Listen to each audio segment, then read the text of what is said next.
नमस्कार दोस्तों, मैं आपका अपना Mukesh Goyal YouTube channel news point 24 Bharat पर आप सबका स्वागत करता हूँ। आशा करता हूँ आप सब लोग सकुशल होंगे, मंगल में होंगे। जैसा कि आपको पता है कि मैं आजकल चर्चा करता हूँ, यानी एक किसी के साथ भी कोई भी चर्चा करता हूँ। तो आज हम एक चर्चा करेंगे जो राम मंदिर चोरी पर जो रोज रोज नए नए खुलासे हो रहे हैं उसके बारे में, और उसके बारे में चर्चा करेंगे महाराज जी से, उनसे बातचीत करेंगे। नमस्कार महाराज जी, न्यूज़ पॉइंट 24 भारत पर आपका स्वागत है।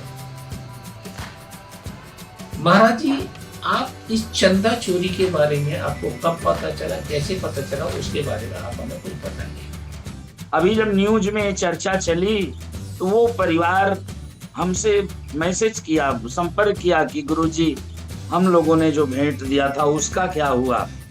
तो मेरे मन में अपार पीड़ा हुई कि लोग कितने सीधे सरल हैं। वो तो एकमात्र राम जी के प्रति आस्था लेकर के भेंट अर्पित किए थे, लेकिन जनता की गाढ़ी कमाई से भगवान को कुछ भेंट दिया जाता है, ये लुटेरे लूट लेते हैं। महाराज जी, आपके जो जजमान थे उन्होंने कितना सामान उनको मंदिर में दिया? जैसा कि आप बताते हैं, हार दिया चांदी का, चरणोपात का, उसके बारे में जरा हमें पूरी जानकारी दें। मन में ये संकल्प किया कि जब भगवान का ये दिव्य स्वरूप मंदिर में प्रतिष्ठित हो गया तो भगवान के इस स्वरूप पर हम एक खूबसूरत सा हार चढ़ाएंगे।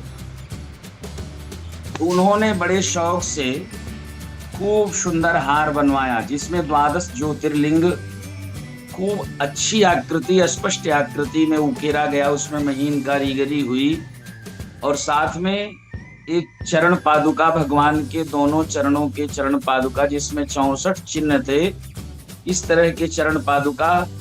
उनके मन में संकल्प था कि हम भगवान को श्रृंगार के लिए अयोध्यापुरी में मंदिर में इसे भेंट करेंगे। एक और बात महाराज जी, आपने टीनू यादव को ही क्यों सारा सामान दिया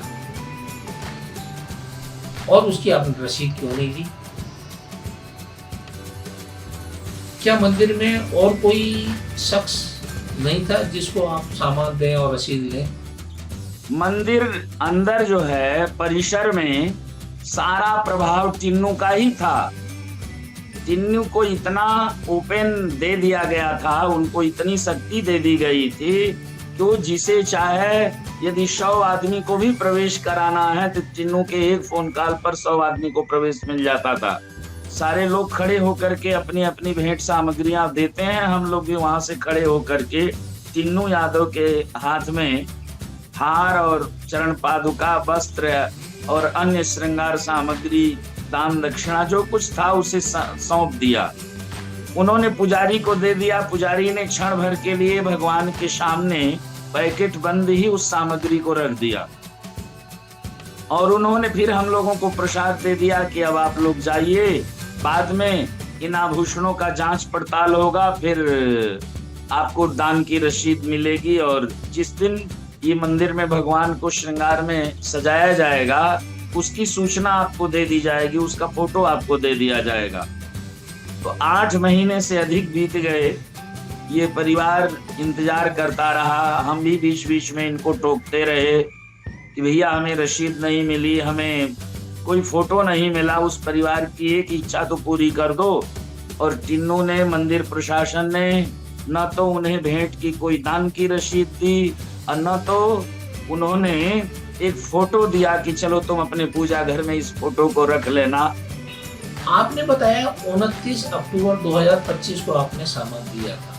उसके बाद कभी आप टीनू यादव से मुलाकात की? ने ये जवाब दिया कि गुरुजी 2 महीने बाद जो भी आभूषण होता है उसे बेंगलुरु में भेज के गला दिया जाता है, और गला करके ईंट बना करके रख दिया जाता है। बाद में जब कभी भगवान को आवश्यकता के कुछ सामग्रियां बनती हैं तो उसमें उसको यूज किया जाता है। अब तो रहा नहीं, वो तो गलवा दिया गया है। ये थे महाराज जी जिनसे मैं चर्चा कर रहा था। आप लोगों ने भी चर्चा सुनी। अब ये सारी चीजें आप लोगों के ऊपर है कि आप भगवान पर तो विश्वास हम सब मानते हैं, पर कुछ मक्कार लोग हर जगह होते हैं।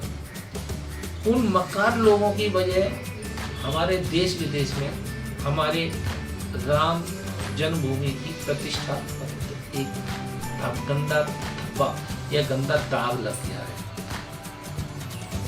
मैं तो प्रधानमंत्री मोदी जी से चाहूंगा कि इस ट्रस्ट को भंग करें और नया ट्रस्ट बनाएं, और जिन लोगों ने भी गड़बड़ी की है उनको बख्शे नहीं।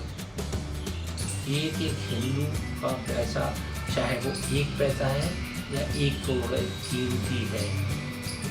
योगी जी से गुजारिश करूंगा हाथ जोड़कर, इन सब के घर पर बुलडोजर चला दें।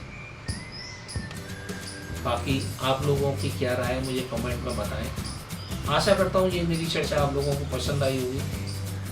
जय हिंद, वंदे मातरम, जय श्री राम। हाँ, एक बात और जो मैं चाहता हूँ कि मेरी वीडियो को ज़्यादा से ज़्यादा शेयर करें, वीडियो को लाइक करें और मेरे चैनल को सब्सक्राइब करें।